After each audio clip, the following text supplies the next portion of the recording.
শিক্ষার্থীরা কোনো অবস্থাতেই সরকারের প্রতিপক্ষ নয়। এরপরও একটি মহল শিক্ষার্থী বনাম সরকার গেম খেলে ফায়দা নেয়ার চেষ্টা করছে। ধানমন্ডিতে সংবাদ সম্মেলনে এমন কথাই জানান আওয়ামী লীগের সাধারণ সম্পাদক ওবায়দুল কাদের। উস্কানি থেকে সবাইকে সতর্ক থাকার আহ্বান তার। সমসাময়িক নানা বিষয় নিয়ে শুক্রবার ধানমন্ডিতে দলীয় সভাপতির কার্যালয়ে আওয়ামী লীগের সংবাদ সম্মেলন। এ সময় দলের সাধারণ সম্পাদক ওবায়দুল কাদের বলেন, শিক্ষার্থীরা কারো ঢাল হোক তা কাম্য নয়।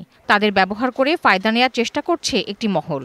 শিক্ষার্থীরা কোনো অবস্থাতেই সরকারের প্রতিপক্ষ নয়। তারপরে একটি মহল সরকার বনাম শিক্ষার্থী গেম খেলে ফায়দা লোকটার অপচেষ্টা করছে। ওবায়দুল কাদের বলেন, নাগরিক সমাজের যারা মতামত দিচ্ছেন তাতে রাষ্ট্রের শৃঙ্খলার বিষয় বিবেচনায় থাকা উচিত। সতর্ক থাকতে হবে উস্কানি থেকে। তাদের মতামত প্রকাশের সুযোগকে কাজে লাগিয়ে তৃতীয় কোনো স্বার্থান্বেষী মহল যেন উস্কানির সৃষ্টি করে কাজে ব্যবহার না করতে পারে, সে বিষয়ে সকলকে দায়িত্বশীল হওয়া উচিত। মির্জা ফখরুলের বিবৃতিতে বিএনপির জামাত প্রীতি স্পষ্ট হয়েছে বলেও মন্তব্য করেন তিনি।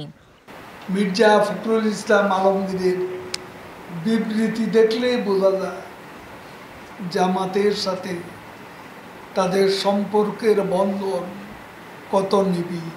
জামাত নিষিদ্ধের সিদ্ধান্তকে তিনি অগণতান্ত্রিক, অসাংবিধানিক বলেছেন। পর্যায়ক্রমে নাগরিক সমাজ ও পেশাজীবীদের সাথে প্রধানমন্ত্রী মতবিনিময় করবেন বলে জানান আওয়ামী লীগের সাধারণ সম্পাদক। পর্যায়ক্রমে সকলের সঙ্গে মত বিনিময় হবে। Tahsina Jessy, DBC news, Dhaka.